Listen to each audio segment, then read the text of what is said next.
tout le monde. Vraiment content d'être avec vous encore ce matin pour faire la suite. Je commence à y prendre goût.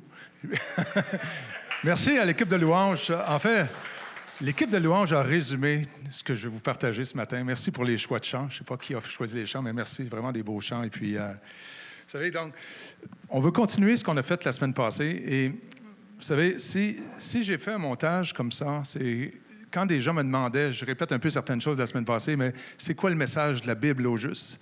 Et des gens, vous savez, le message de la Bible, c'est plus.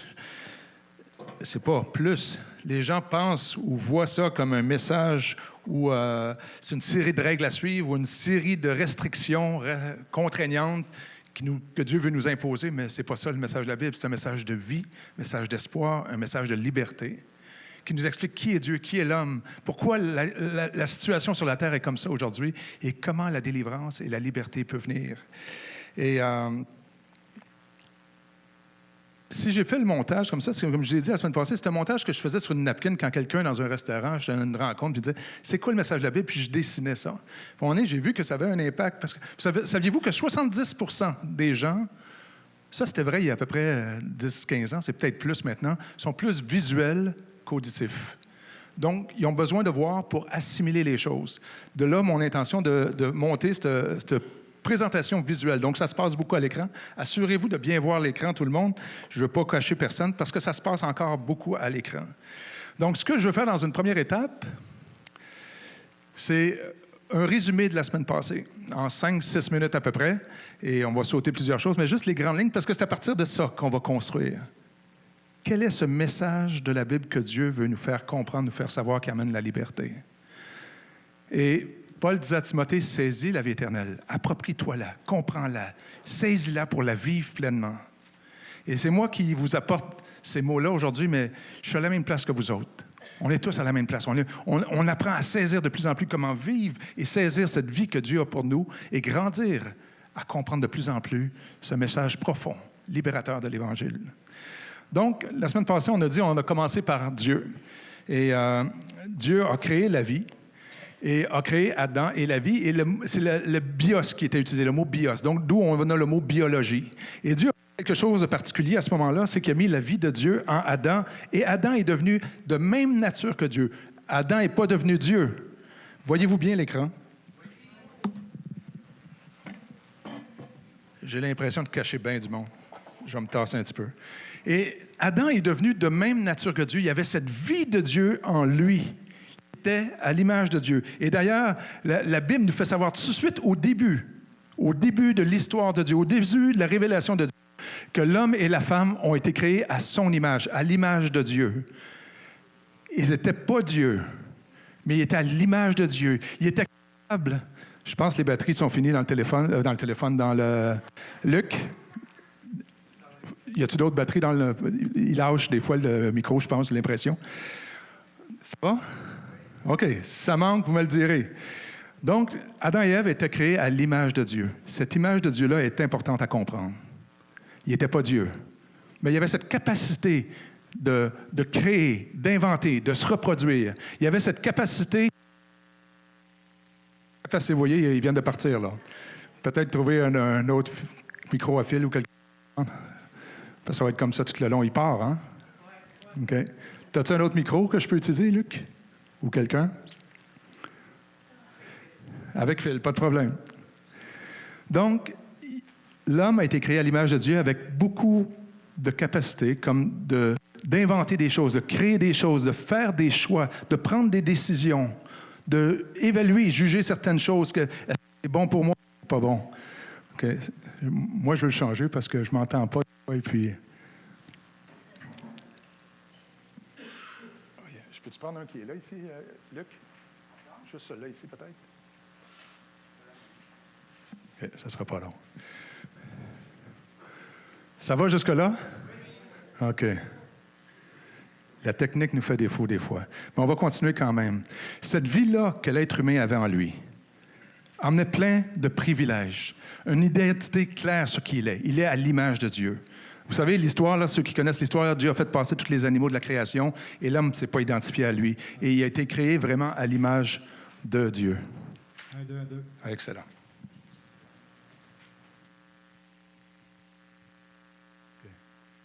Ça va?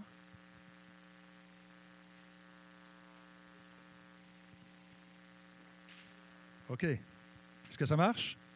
Vous m'entendez? OK. C'est pas le même son, hein? C'est pas grave.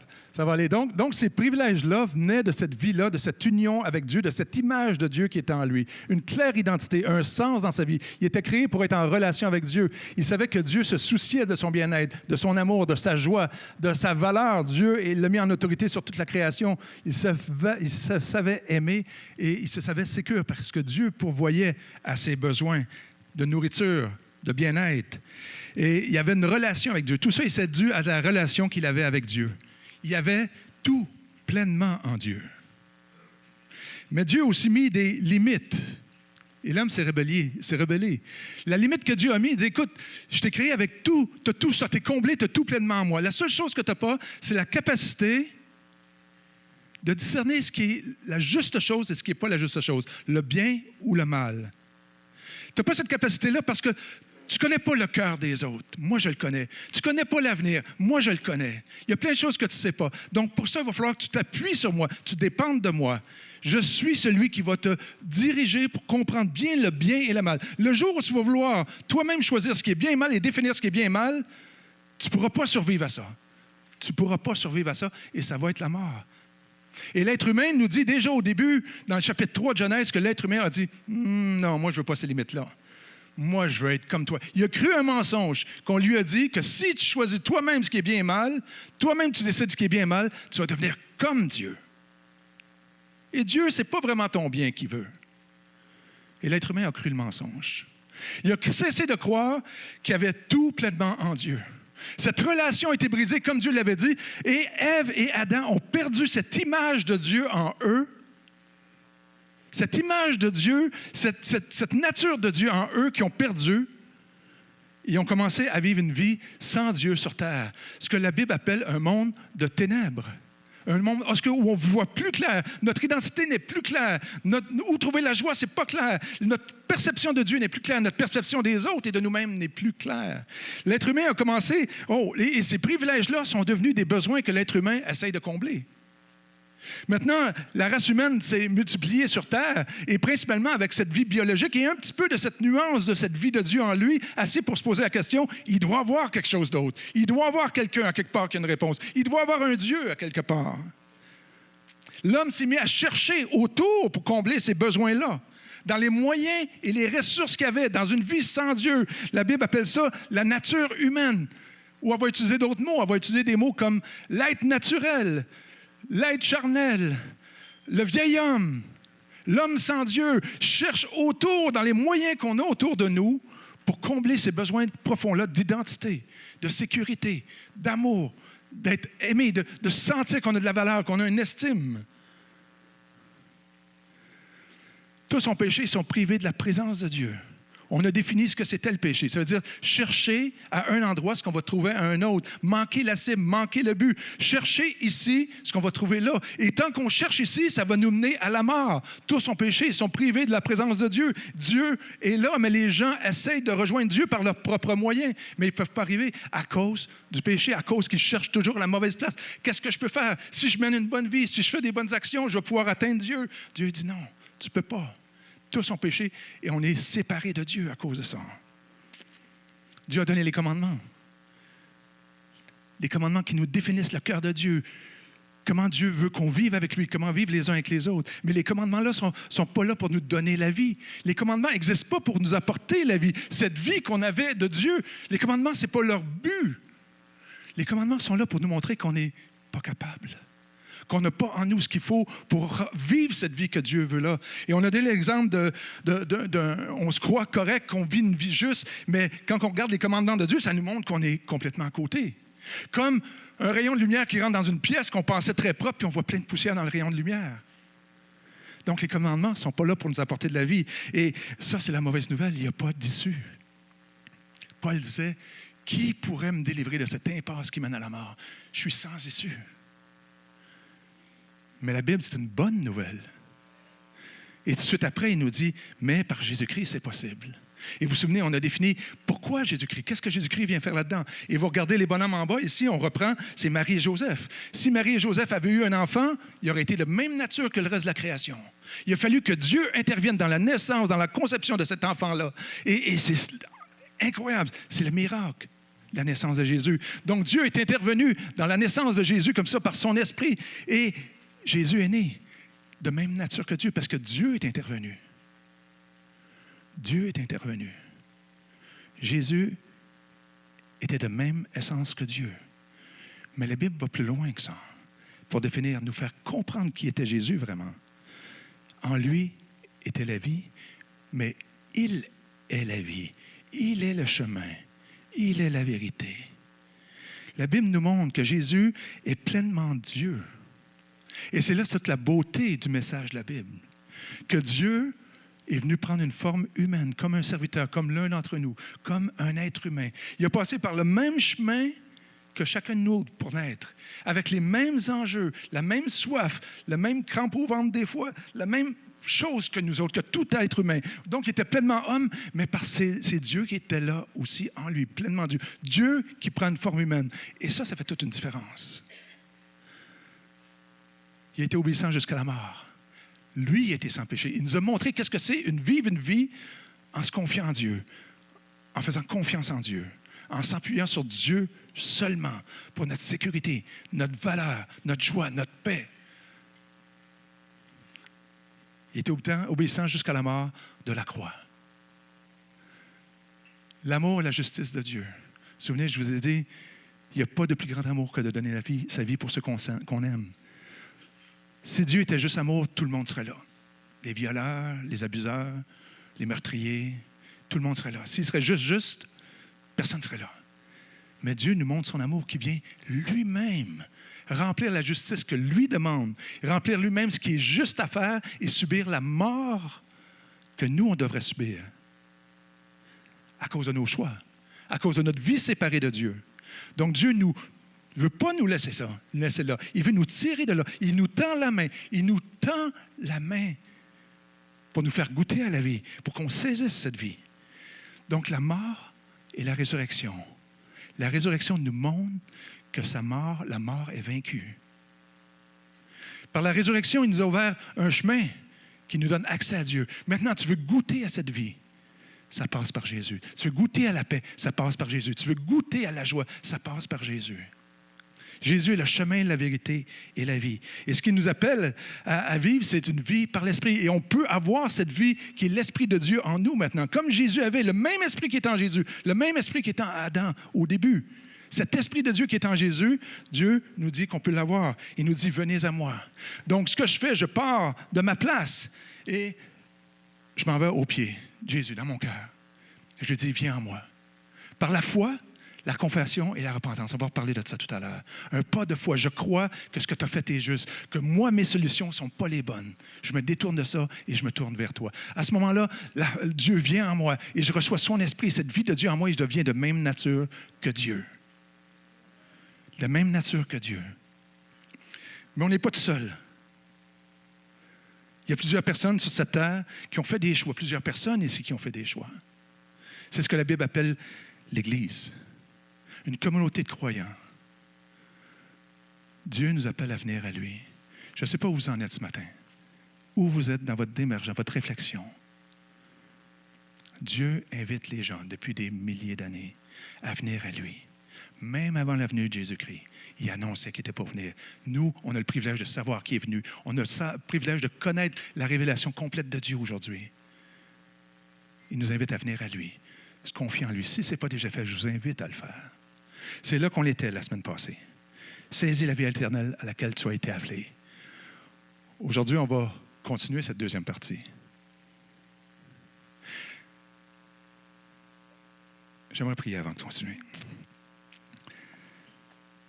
Seigneur, cette vie que tu nous donnes, c'est cette vie qui peut remplir tous nos besoins profonds, ce que notre cœur désire, ce que notre cœur cherche. Il n'y a pas d'autre place à aller qu'en toi. Tu es la solution, Seigneur. Et à qui d'autre que celui qui nous a créés, qui nous a conçus, qui nous a désirés, qui nous a voulu, qu'on pourrait aller pour avoir les réponses. Et tu les as, et tu nous les as montrées, données, révélées ces réponses.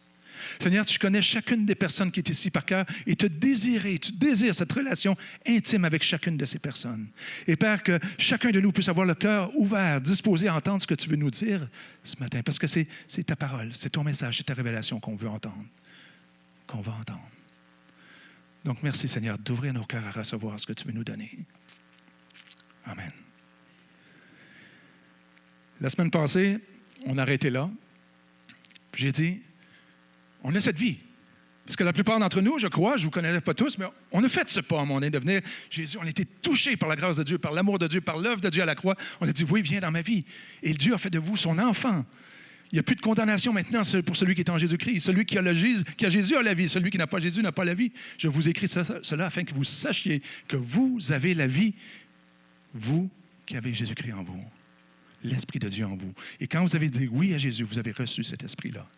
Et là, ma question c'était, comment ça se fait que je vis encore tant d'insécurité, tant de problèmes d'estime, tant de peur, tant de crainte, j'ai de la misère à vivre la joie. Pourtant, j'ai cette vie-là.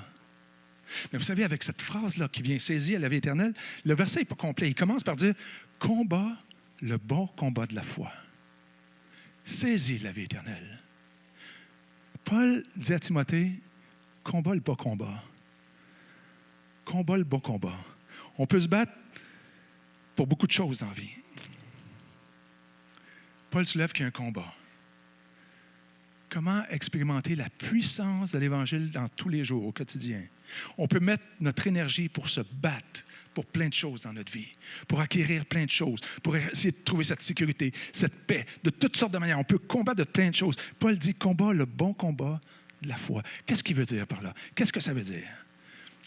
C'est ça qu'on va regarder. Comment saisir cette vie-là. Mais avant d'aller plus loin, je veux juste clarifier quelques petites choses pour comprendre l'intention de Dieu.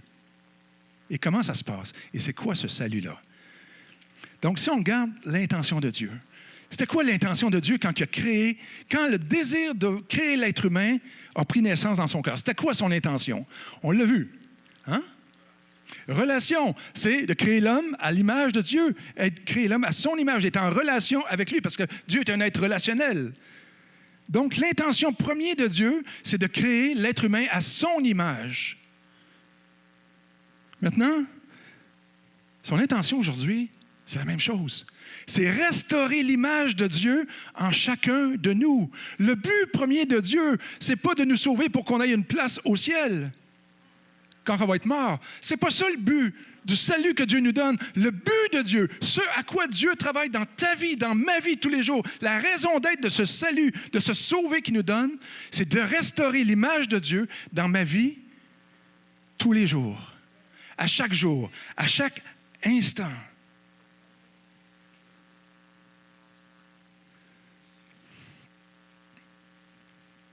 C'est le message qui est communiqué d'un couvert à l'autre.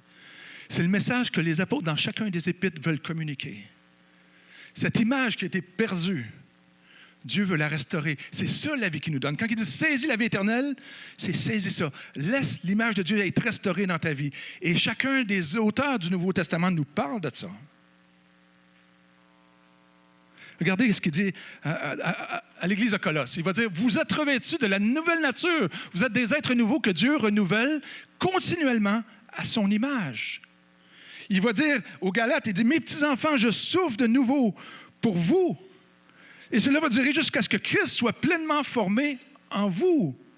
Il va dire aux Romains, il dit, car Dieu vous a appelé, il a aussi déclaré d'avance de vous rendre semblable à Jésus. Dieu, c'est son but, de vous rendre semblable à Jésus, de restaurer l'image de Dieu en vous. Parce que plus que l'image de Dieu est restaurée en vous, plus vous allez expérimenter la paix, la joie et la sécurité, cette relation intime qui libère avec Dieu. Il va dire aux Corinthiens, l'Esprit nous transforme, il nous rend de plus en plus semblables à lui, avec une gloire toujours plus grande. Aux Éphésiens, il va dire, nous deviendrons tous ensemble des adultes dont le développement nous amènera à la stature parfaite de Christ. Dieu veut restaurer l'image de Dieu. C'est son but. Et c'est bon de savoir qu'est-ce que Dieu fait. C'est ça qu'il est en train de faire. Dans ta vie, dans ma vie. C'est ça qu'il veut faire autour de nous, dans les gens qu'on côtoie. Dieu est à l'œuvre dans ta vie. Dieu nous dit, travaille dans le même sens que moi. Saisis la vie éternelle à laquelle tu as été appelé. Deuxième chose à clarifier, c'est le mot « sauver ». Le mot « sauver », quand on voit le mot « sauver » dans le Nouveau Testament ou dans la Bible, il y a 3 dimensions à ce mot « sauver ». Je l'ai parlé il n'y a pas longtemps quand je suis venu, en octobre, au début octobre, je pense. Nous avons été sauvés, nous sommes en train d'être sauvés et nous serons sauvés. Donc, on a été sauvés, la conséquence du péché. Jésus a vaincu le péché. On est en train d'être sauvés. Saisis la vie éternelle. Approprie-toi ce salut-là. On est en train d'être sauvés chaque jour davantage, être restauré à l'image de Dieu. Dans notre quotidien, on est en train d'être sauvés. Puis un jour, on va être sauvés, libérés de la présence du péché. On va être dans la présence de Dieu, où on va célébrer, libérés, totalement libérés. Mais en ce moment, on est en train d'être sauvés. Pensez à ces 3 dimensions-là du mot « sauver » quand on le lit dans la Bible, particulièrement dans le Nouveau Testament. Mais le mot « sauver » aussi veut dire beaucoup de choses. C'est le mot « sozo » qui est utilisé en grec, qui est beaucoup plus large que juste... c'est pas juste, mais c'est aussi sauver de la séparation avec Dieu, de cette incapacité de rentrer en présence de Dieu que Jésus-Christ nous a donné par sa mort et sa résurrection. Mais le mot « sauver » est traduit parfois par « guéri ». Dieu nous a guéris, Dieu nous a libérés, Dieu nous a délivrés. OK? Le but de Dieu, restaurer l'image de Dieu en nous. Par son salut qui nous libère, qui nous délivre. Parce que maintenant, on peut rentrer dans la présence de Dieu. On est sauvé de cette séparation-là. Mais Dieu veut nous sauver, veut nous guérir, nous libérer. Ça va? OK, on va aller plus loin maintenant. Paul, dans tous les épîtres, explique ça. Pierre, dans son épître, explique ça. Jacques, dans son épître, explique ça. Tout le Nouveau Testament explique ça et il va plus loin. Paul va le dire d'une manière. Il va parler de 3 types de personnes. Il va parler d'une première personne qui dit « La personne livrée à elle-même ne reçoit pas ce qui vient de l'Esprit de Dieu. À ses yeux, c'est pure folie, il est incapable de comprendre. » Là, il parle de la personne qui est ici sans Dieu. Elle ne peut pas comprendre les choses de Dieu. Ce n'est pas son monde, elle ne comprend pas, elle n'a pas l'Esprit de Dieu en elle, donc elle continue à chercher ici. Et la fin, c'est la ruine, la mort. Et là, Paul va parler d'un deuxième genre de personne, un deuxième type de personne. C'est la personne dirigée par l'Esprit. Au contraire, peut avoir un jugement sur tout, juste sur tout. Cette personne reste lui-même indépendante du jugement d'autrui. Qui connaît la pensée du Seigneur?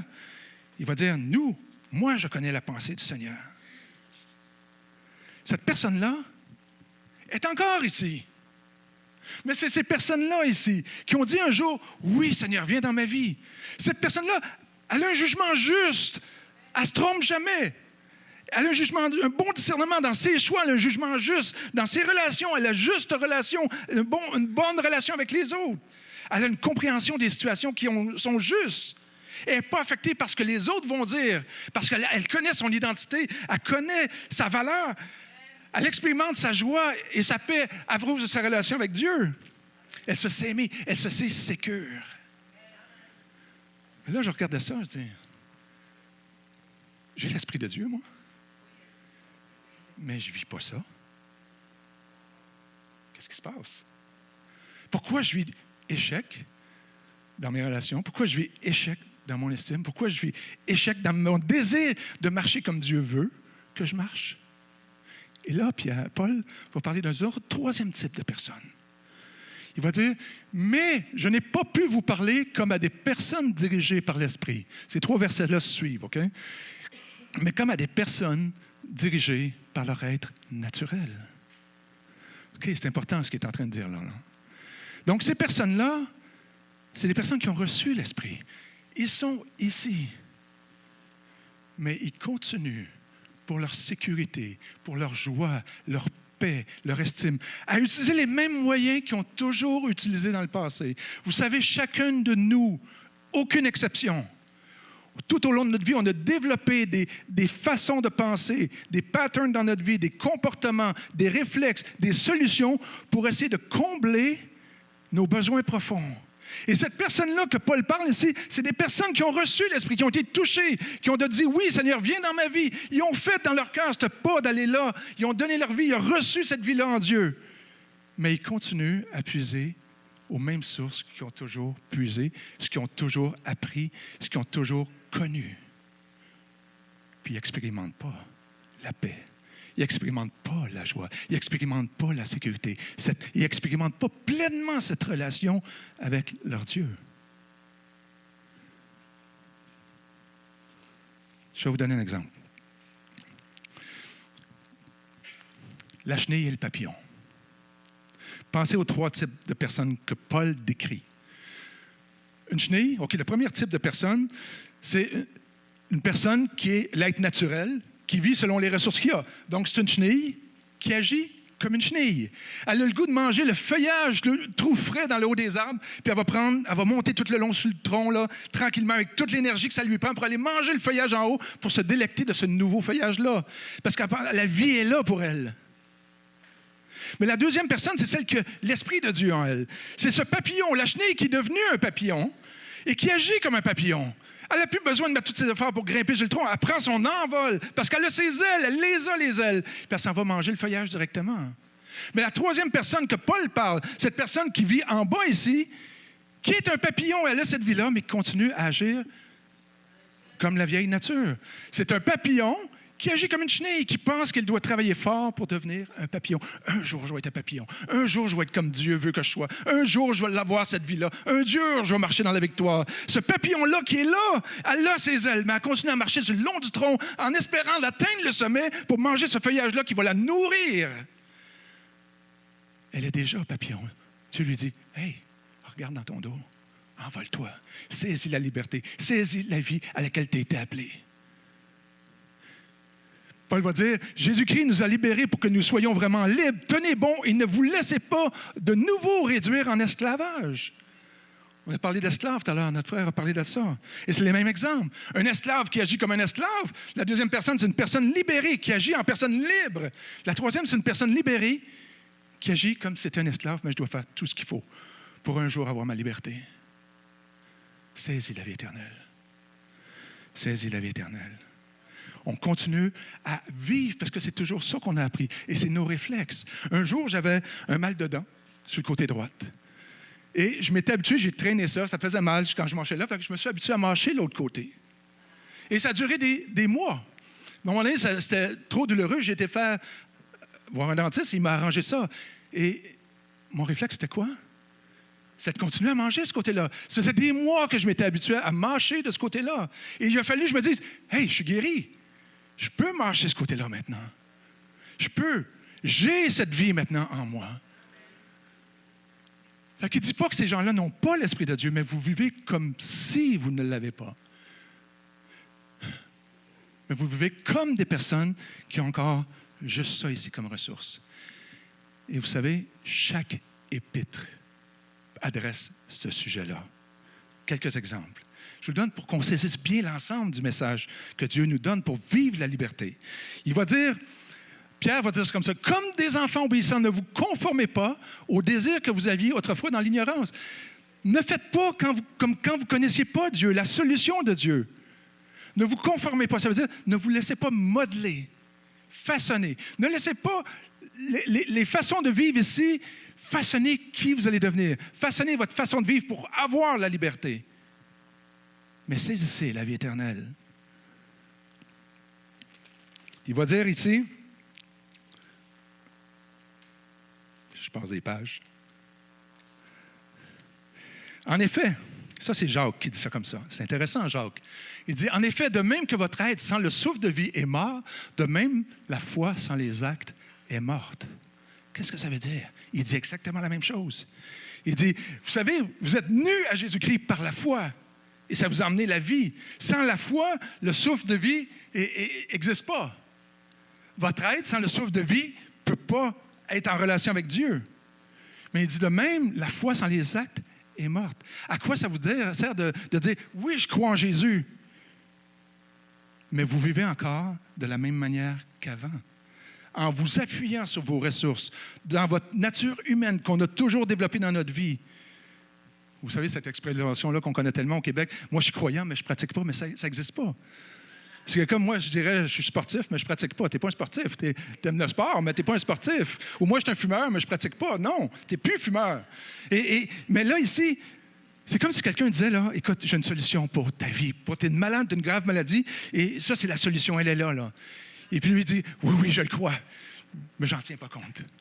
Je le crois, mais je ne pratique pas. À quoi ça sert? Jacques le dit comme ça, à quoi ça sert de dire j'ai la foi si je continue à puiser dans ma vie ici, dans les moyens que j'ai toujours utilisés? Au Galates, il va dire, autrefois, vous ne connaissiez pas Dieu, vous étiez esclaves de Dieu, qui n'en sont pas en réalité. Mais maintenant que vous connaissez Dieu, comment est-il possible que vous retournez à ces faux dieux? Voyez-vous que toute la Bible adresse ça, parce que c'est la tendance humaine. C'est notre tendance à nous. C'est toujours ce qu'on a appris à faire. C'est toujours en ça qu'on s'est confié. Il y a des faux dieux ici, des faux sauveurs. On s'est appuyé sur des faux sauveurs pour espérer, vivre, combler ce besoin de nos cœurs. Paul, en parlant de lui-même, il va dire, je regarde tout mon pédigree. Son éducation, il a été eu comme mentor Gamaliel. Il dit, je regarde tout ça comme de la boue, afin de saisir cette vie-là que j'ai en Jésus-Christ, être uni à Christ. Paul dit la même chose pour sa propre vie. Est-ce que toutes ces études, puis les gens qui ont investi dans sa vie, c'est pas bon? Non. Mais si je mets, parce qu'il mettait sa valeur dans ça qu'il nous dit. Mais il dit maintenant, non. À côté de ce que Jésus a à m'offrir, ça c'est comme de la boue. Jésus a dit la même chose. Il dit, le royaume de Dieu est comme quelqu'un qui trouve une perle d'une grande valeur. Qu'est-ce qu'il fait? Il vend tout ce qu'il a. Il renonce à tout sur quoi il s'est appuyé dans le passé pour sa vie, pour prendre cette perle qui est l'œuvre de la croix en Jésus-Christ, qui nous restaure, pour vivre cette vie et cette restauration dans ma vie avec Dieu. Colossiens va dire, si donc vous êtes ressuscités avec Christ, cherchez les choses d'en haut. Vous marchiez ainsi autrefois, qu'il va dire dans Colossiens 3. Mais maintenant, ça ne doit plus être comme ça. Voyez-vous que c'est là partout? Notre tendance humaine qui nous empêche, cette tendance humaine nous empêche de vivre la vie qu'on est appelé à vivre, de vivre la liberté, la joie, la paix profonde qu'on aspire toutes, le repos, le vrai repos. Prenez garde que personne ne vous séduise par les arguments qui se fondent sur les traditions de la nature humaine et non sur Christ. Vous avez tout pleinement en lui. Lui qui domine toute autorité et tout pouvoir. OK, là, on rentre, à mon avis, dans du solide. Pas que c'était pas solide avant. Mais là, on rentre dans qu'est-ce qui nous empêche de vivre. Paul dit, vous avez tout pleinement. Il s'adresse aux Colossiens, mais il s'adresse à chacun de nous autres aussi. Vous avez tout pleinement en Christ. Je vous ai donné l'exemple. Je pense, on prend un verre d'eau, là, je l'ai emmené un verre d'eau avec un pichet, puis je le remplis, là, jusqu'à temps que ça fasse une balloune par-dessus. Là. On rajoute une goutte, ça déborde. On ne peut pas, ça ne sert à rien d'en rajouter, ça ne rentre pas plus. Et Paul dit aux Colossiens, vous avez tout pleinement en Christ. Lui, de toute façon, il est au-dessus de toutes les autres choses que vous pourriez rajouter. Il est au-dessus de tout ça. Donc, allez pas chercher ailleurs. Tout pleinement. Ce qui se passait, c'est que les Colossiens, l'Église de Colosse, croyaient en Jésus. Jésus était leur sauveur. Jésus est mort sur la croix pour eux autres. Merci Seigneur, ils célébraient Jésus. Mais c'était Jésus plus quelque chose. Jésus plus quelque chose pour être accepté de Dieu. Pour les Colossiens, c'était Jésus, oui, c'est bon, c'est correct, c'est beau, mais il faut respecter les fêtes. Il faut respecter les traditions pour être accepté de Dieu. Pour l'Église des Galates, eux autres, c'est oui, Jésus, c'est bon, mais ça prend aussi la circoncision. C'est ça la marque du peuple de Dieu. Pour d'autres, c'était autre chose. Est-ce que ces choses-là étaient mal? Pas en soi. Mais on a tout pleinement en Dieu. Dieu nous accepte, nous accueille. Non pas sur la base de ce qu'on fait ou ce qu'on ne fait pas, mais seulement sur la base de ce que Jésus a fait. Uniquement à cause de ce que Jésus a accompli à la croix. Peu importe si vous marchez dans la victoire ou dans l'échec, quand Dieu vous regarde, c'est Jésus qui voit. Et il nous invite à faire la même chose. Peu importe ce que vous faites, parce que ce n'est pas sur la base de ce que vous faites, Dieu regarde à rien d'autre que Jésus à la croix pour vous. Il nous demande de faire la même chose. C'est Jésus qui vous rend juste aux yeux de Dieu. Ajoutez quoi que ce soit, ça vient tout gâcher. Quelqu'un a dit un jour, qui vivait au 16e siècle, il dit, ajoutez quoi que ce soit à Jésus-Christ, et Jésus cesse d'être le Christ pour vous. C'est quelque chose. Ajoutez quoi que ce soit à Jésus et vous venez tout gâcher. Vous ne saisissez pas cette vie-là, vous ajoutez quand on a tout pleinement en Jésus. Donc, pour vous ce matin, posez-vous la question. Vous voulez vivre la vie éternelle? Vous voulez saisir cette vie, cette paix profonde, cette joie? Jésus plus quoi dans votre vie qui est profondément dans votre cœur que vous croyez que Dieu va vous accepter? Votre marche avec Dieu? Les offrandes que vous donnez? De venir à l'Église à toutes les semaines? De lire votre Bible? D'être une bonne personne? D'aider votre voisin? D'aider l'orphelin et la veuve? De faire des projets à l'extérieur? Jésus plus quoi dans votre cœur qui dit « Ah, là, Dieu m'aime ». Il n'y a rien que vous pouvez faire qui va faire grandir l'amour de Dieu pour vous. Il vous l'a montré à la croix, à quel point vous étiez important, que vous aviez de la valeur. Et maintenant, si je dirais Jésus plus quoi qui va me donner ma paix et ma joie? Jésus plus si je suis en contrôle des choses autour de moi? Jésus plus si les situations se passent bien autour de moi? Jésus plus si ma famille voit bien, si ma famille est unie? Jésus plus si je n'ai pas d'épreuves? Là, je vais être en paix, là, je vais vivre la joie. On a tout pleinement en Jésus. C'est quoi dans votre vie? Jésus plus quoi pour votre paix et votre joie? C'est quoi les habitudes qu'on a développées dans notre vie pour cette paix et cette joie-là, qui ne sont pas nécessairement des mauvaises choses, mais c'est des choses qui nous trompent, des faux dieux, des faux sauveurs.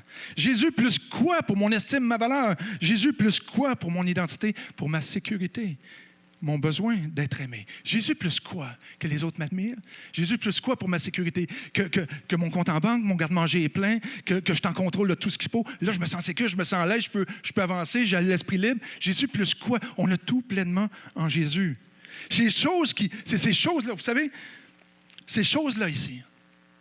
Cette chose-là m'empêche de saisir la vie éternelle, m'empêche de goûter à la paix et la joie que Dieu promet, m'empêche d'être la personne que je veux dans le fond de mon cœur être et j'aspire à devenir. Sauf que j'ai un Jésus plus quelque chose. La Bible appelle ça des faux dieux, des idoles. Des idoles. Combat le bon combat, Paul dit. Enlève ces choses-là pour réaliser que tu as tout pleinement en Jésus. Je vais prendre... Le temps avance très vite. Je vais vous parler des faux dieux et des idoles. C'est un concept qui revient tout le temps dans la Bible, partout, Ancien et Nouveau Testament. Et des idoles, ce n'est pas quelque chose qui est les peuples primitifs dans l'Ancien temps qui avaient un statut de bois ou de pierre en lequel on se confiait. Non, les idoles, c'est des choses qui prennent la place de Dieu. Pas des mauvaises choses nécessairement, mais des choses en lesquelles on met notre espoir pour notre futur. Des choses qui vont prendre trop de place. C'est central, ça me prend ça, c'est essentiel à ma vie pour pouvoir goûter ça. Tout peut devenir une idole. Ça dépend de la place qu'on lui donne. Vous savez, une idole, ça peut être une bonne chose. Si on perd une bonne chose, on est déçu. Si on perd une idole, on est à terre. On est démotivé. On est déprimé. Notre paix, notre joie s'évanouit. Vous savez, les marques qu'une idole est affectée dans notre vie, ça va toujours être l'anxiété, l'angoisse, l'amertume, la colère, le découragement, l'excès. Les idoles n'ont aucun pouvoir sur nous, sauf celui qu'on leur donne. Et aussi, la Bible va dire que les idoles ont beaucoup de pouvoir sur nous parce qu'ils nous rendent esclaves, prisonniers, ils veulent être nourris constamment. Si on a des idoles, on se confie dans des idoles dans notre vie, c'est parce qu'on croit que ces idoles-là vont être notre sauveur. Un jour, une des grandes idoles dans ma vie, je vous l'ai déjà conté il y a quelques années de ça, c'était un besoin d'approbation. Quand j'étais très jeune, j'ai appris assez rapidement que les gens, ma famille entre autres, j'étais accueilli, aimé, j'avais ma place si je performais, si je me comportais bien. Et j'ai compris, j'ai appris commencé à croire que l'amour des autres, mon sentiment de réussite, dépendait de mes performances pour être accueilli des autres. Et là, une idole était née dans ma vie. Et lorsque j'étais jeune, j'avais 12 ans, j'avais une longue ride de vélo que je voulais faire avec mes cousins qui étaient tous beaucoup plus vieux que moi. Et mes tantes disaient, si Patrice y va, j'étais assez, beaucoup d'initiatives, beaucoup fonceurs. Ils disaient, si Patrice y va, qui est beaucoup plus jeune, c'est correct, vous pouvez y aller. Ça nourrissait mon idole. OK, je suis correct. J'ai besoin que cette idole-là, parce que mon acceptation, mon estime, ma valeur dépendait de cette approbation-là des autres. Et cette idole-là était nourrie.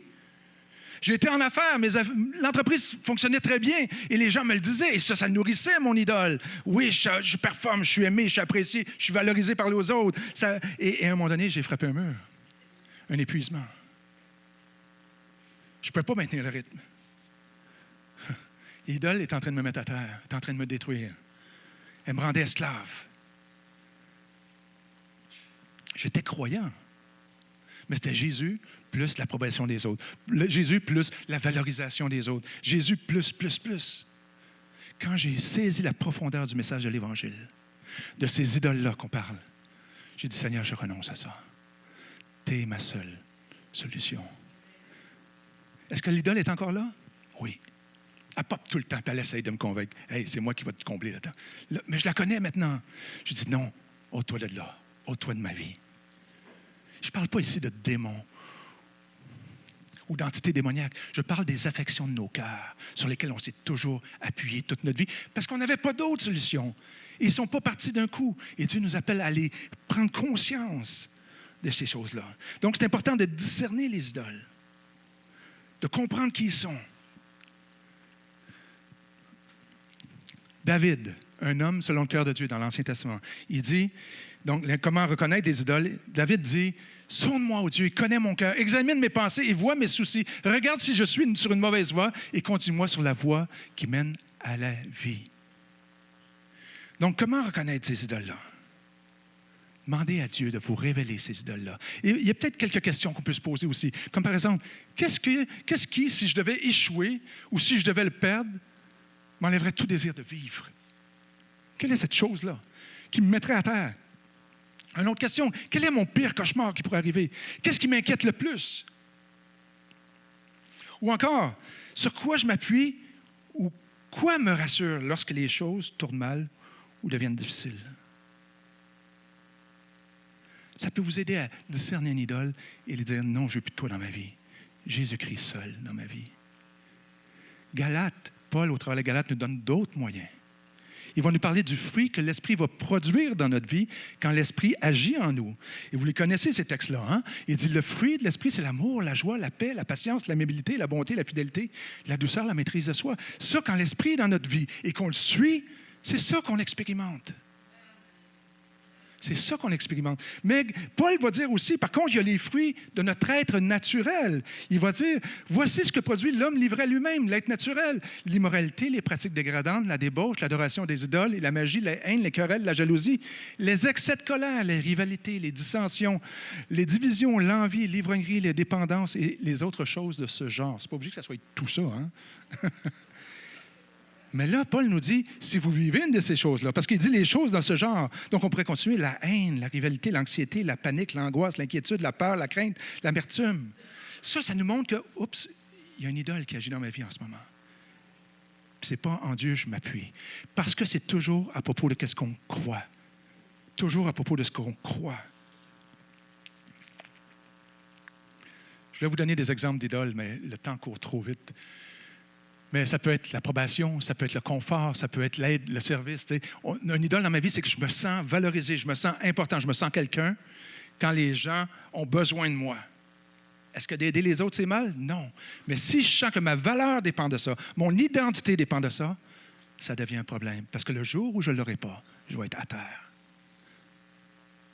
Ça pourrait être la réussite, ça peut être la religion. Si je performe bien dans les demandes de ma religion, dans mes demandes de la religion, si je fais juste les bonnes choses, et puis là, je vais être correct. Ça peut être la famille. Si ma famille est unie, si ma famille marche droite, si ma famille marche avec Dieu, ça peut être une idole. Et le jour que ça n'arrive pas, je suis à terre. Est-ce que c'est normal que je sois triste si mes enfants tournent mal? Bien sûr. Mais si ma valeur, mon identité dépend de ça, il y a quelque chose que je ne trouverai pas la paix et la joie que Dieu veut me donner, malgré les épreuves et l'argent, évidemment. L'argent peut prendre plusieurs formes. Donc, comment se débarrasser de nos idoles? On arrive à la fin. Paul dit, je vous rappelle l'évangile que je vous ai annoncé, c'est aussi par lui que vous êtes sauvés, que vous êtes guéris, libérés. OK, on est en train d'être sauvés. On saisit le salut à chaque jour. C'est par cet évangile-là que vous êtes guéris, libérés, délivrés au quotidien. Si vous le retenez dans les termes que je vous l'ai annoncés, autrement, votre foi aurait été inutile. Il va dire aussi, et là on parle de foi, tout part de ce que vous croyez. Ici, dans le monde en bas ici, c'est qu'on croyait, on a tous la foi. On croit que ces choses-là vont combler notre besoin.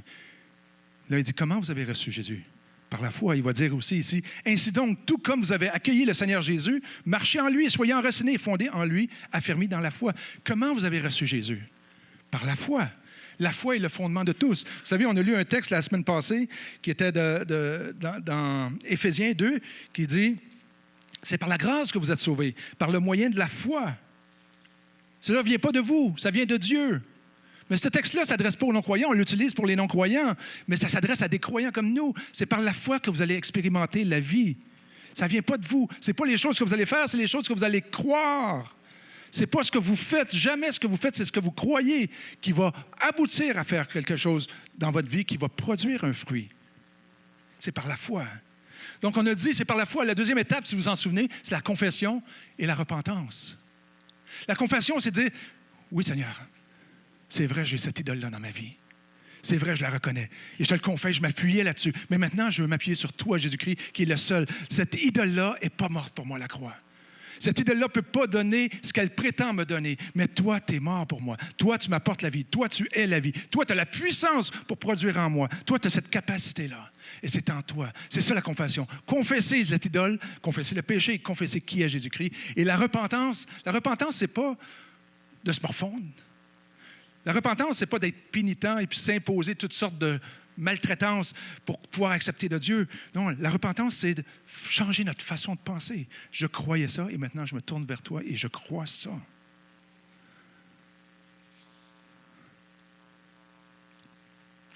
Ne vous conformez pas au monde actuel, mais soyez transformés dans votre façon de penser pour pouvoir saisir la volonté de Dieu, ce qui est bon, agréable et parfait. Il va dire aussi, dans le même Épître aux Romains, nous renversons les faux raisonnements qui nous empêchent de saisir la vie et on amène toute pensée captive à Christ. Parce que nos pensées forment ce qu'on croit. J'ai une pensée qui me dit, tu es encore dans ces idoles-là. Tu es un bon à rien, Patrice. Tu es un pourri. Oups, cette pensée-là, je l'arrête. Je la limite. Puis je l'amène. Qu'est-ce que Jésus dit? Non, tu es mon enfant bien-aimé. Je t'aime tellement. J'ai donné ma vie pour toi. Et tu as tout en moi maintenant. Donc, la repentance, ce n'est pas se morfondre, se culpabiliser. C'est changer. Changer notre allégeance. J'ai lu une histoire à mon année. C'est une femme qui avait qui recherchait constamment, qui avait des troubles affectifs. Puis elle cherchait tout le temps à combler son besoin d'affection masculine en allant chez tous les hommes qui étaient prêts à lui en offrir. Et elle souffrait. Elle est venue à connaître Dieu.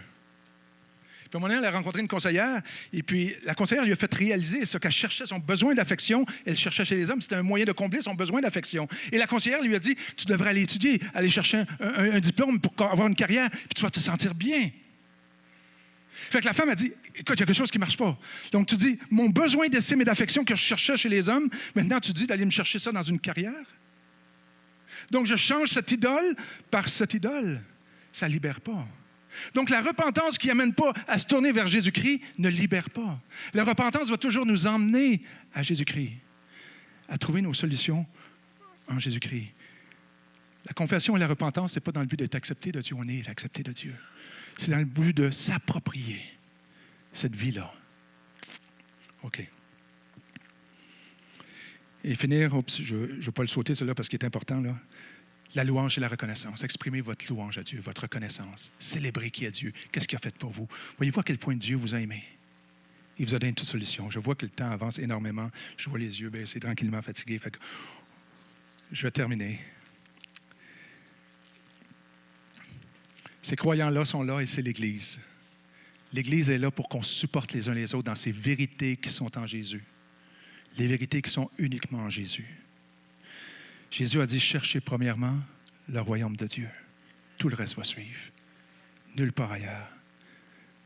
Dieu a tout fait pour vous. Dieu a tout fait pour vous. Saisis la vie éternelle à laquelle tu as été appelé, c'est ce que Dieu veut. J'espère que je n'ai pas compliqué les choses. Ce que je voulais qu'on voit, qu'on saisisse ensemble comment le message de la Bible est le même d'un couvert à l'autre. On retourne à ces façons de faire qu'on a tout le temps eues et Dieu nous appelle à renoncer à ça pour saisir la vie parce que Dieu veut restaurer cette image de Dieu en nous qui va nous permettre d'expérimenter toutes les profondeurs de cette vie éternelle-là. Et j'aimerais prier pendant que l'équipe de musique, de louange avance et j'aimerais vous inviter à faire cette réflexion-là dans vos cœurs. Seigneur, tu connais chacune des personnes par cœur ici. Tu vois nos combats, tu vois nos victoires, mais tu vois ces endroits dans nos vies où tu prends la place, une place qui ne devrait être pas prise par rien d'autre. Seigneur, que dans les heures, les minutes, les heures, les jours, les semaines qui viennent, que tu puisses nous révéler ces endroits dans nos vies où on a besoin de venir à toi et de renoncer à cette vaine manière de vivre qu'on avait autrefois avant de te connaître. Et s'il y a des gens ici qui ne te connaissent pas encore, que tu puisses, Seigneur, là, continuer à les interpeller, qu'ils puissent voir la beauté de l'amour, la grandeur de l'amour que tu as pour eux. Qu'ils puissent faire ce pas de venir à toi et recevoir ton esprit, ta vie en eux. Et qu'ils puissent commencer à marcher en communauté avec l'Église pour s'entraider les uns les autres à saisir cette vie-là. On a besoin les uns les autres. Et je te loue pour chacune des personnes qui sont ici maintenant. Et je te célèbre, je te loue pour cette vie que tu nous as donnée. Amen. Vous savez, je veux juste terminer pendant que l'équipe se prépare. J'entends des paroles des fois où on prie « Ah, Seigneur, donne-moi cette paix. Donne-moi cette vie. Ah, Seigneur, donne-moi la puissance qu'il faut. » J'entends Dieu dire « Je te l'ai donné. Ils sont là. Saisis la vie éternelle. Regarde dans ta vie, qu'est-ce qui t'empêche de la saisir? Ramène-les à ma croix. Rappelle-toi que je suis mort pour ça. Tu as tout pleinement en toi. Vis cette vie pour laquelle tu as été appelé. Amen.